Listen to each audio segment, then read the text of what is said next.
اور اس میں جنگ اور لڑائی حرام ہے، سوائے اس کے کہ جہاں مجبور دفاع ہوں۔ ابن نمیر بھی لشکر کی فراوانی اور کھانے پینے کا سامان کم ہونے کی وجہ سے کہتا ہے کہ ہم اسے جلدی جواب دیں۔ کیا کریں؟ ہاں تم بتاؤ ابو اسحاق، کیا عرض کروں؟ اپنی رائے بتاؤ میرے بھائی، کیا صلح پر راضی ہو تم؟ شامیوں میں سے وہ لوگ جنہوں نے مدینہ میں مسلمانوں کی ناموس تک کی بے حرمتی کی یا کسی بے گناہ انسان کا خون بہایا یا تو خانہ کعبہ کی بے حرمتی کی ہے، انہیں ضرور قصاص کیا جانا چاہیے۔ ابن نمیر جیسے لوگ یزید کے بازو ہوا کرتے تھے، ان کا جرم یزید سے زیادہ نہ ہو تو اس سے کم بھی نہیں۔ شامیوں میں جو گناہگار ہیں انہیں بے گناہ شامیوں سے کیسے جدا کریں؟ ابن نمیر کا تو جرم اور سزا واضح ہے، باقیوں کا کیا کریں؟ آپ کی بات کے مطابق جس نے بھی خانہ کعبہ کی طرف ایک پتھر بھی پھینکا ہے وہ مجرم ہے، مگر مجرموں کو کیسے پہچانے؟ میں یہ نہیں کہہ رہا ہوں کہ شامیوں میں سے ایک ایک فوجی کو سزا دی جائے، نہیں، آپ کچھ بھی کر لیں ممکن ہے پھر بھی کچھ لوگ بے قصور بن جائے اور ان کا جرم ثابت بھی نہ کیا جا سکے۔ ان لوگوں کا قصاص خدا پہ چھوڑا۔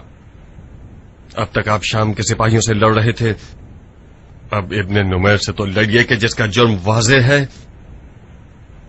جو بھی ابن نمیر کا ساتھ دے گا وہ گناہگار ہے۔ بہت خوب، کل اعلان کروا دیتے کہ شامیوں کا امان ہے سوائے ابن نمیر کے، جو خانہ کعبہ کی بے حرمتی کا اصل باعث تھا۔ جو کوئی ہماری طرف آ گیا اچھی بات ہے، نہ آیا تو کوئی بات نہیں، ہم اس سے بھی لڑیں گے۔ عمیر کا بیٹا بہت کمزور پڑ گیا ہے حضرت خلیفہ،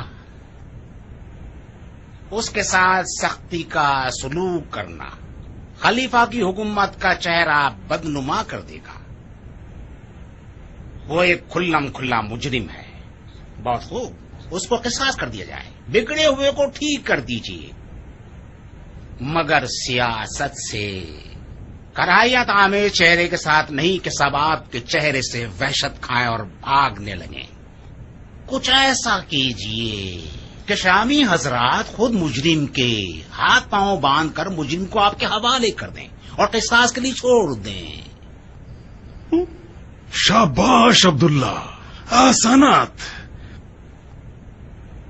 درود ہو تم پر، یہ بہترین رائے ہے، بہترین۔ خوب، تو آپ کی رائے کیا ہے؟ عرض کر رہا ہوں، میں نے شامیوں کے عقیدوں سے متعلق ایک عجیب سی روایت سنی ہے جسے آپ سب سنیں گے تو تعجب ہوگا۔ مدینۃ النبی پر حملے کے دوران شام کے لشکر کا سالار مسلم ابن عقبہ تھا، اس کی موت کے بعد ابن نمیر سالار بنا۔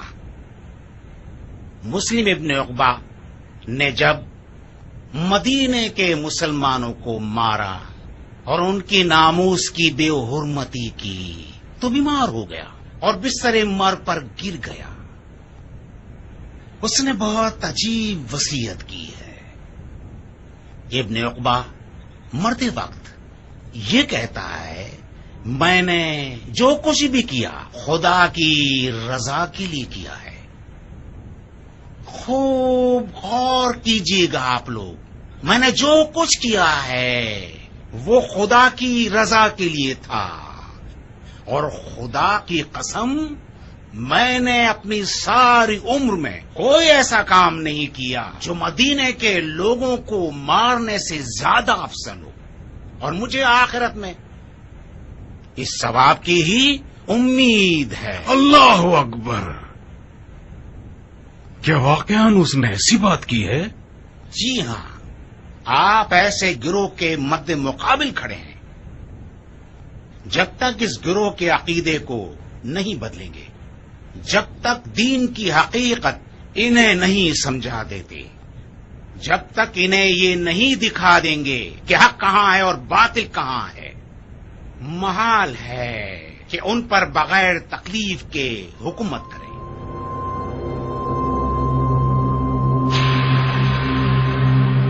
وہ حالات جو اس وقت خانہ کعبہ کی برکت سے پیدا ہوتے ہیں، یہ بہترین موقع ہے کہ آپ شامیوں کے دلوں کو تسخیر کریں۔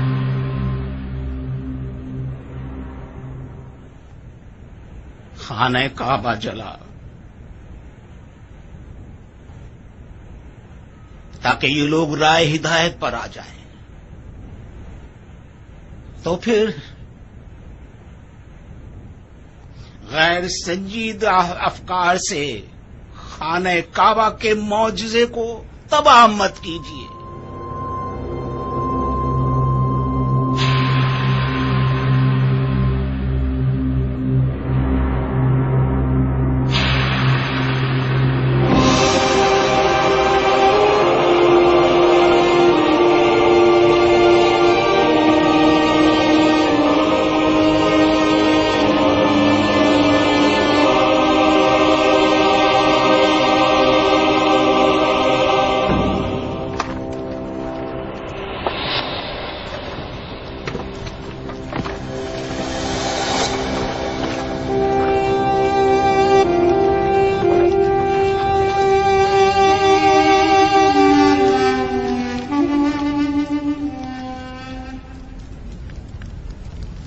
بنی ہاشم ایک مغرور اور متکبر قوم ہے۔ مجھے اپنے خطبوں میں رسول خدا کا نام گرامی لانے میں دقت ہوتی ہے، کیونکہ میں نہیں چاہتا کہ ان کا نام سن کر ان کے خاندان والے سینہ پھلائیں، اکڑیں، فخر و مباحات کرے۔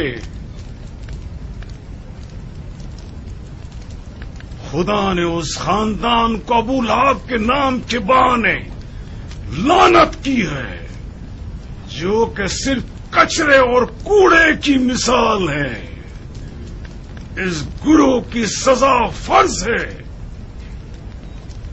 اور امید کرتا ہوں کہ خدا مجھے اس عمل خیر کی جزائے خیر دے انشاءاللہ۔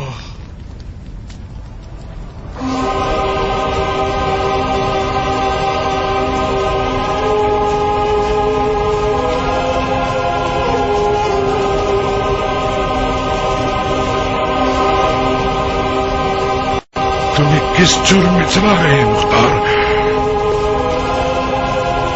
بجرم محبت علی۔ تو پھر میرے بھائی حسین کے خون کے انتقام کا کیا ہوگا؟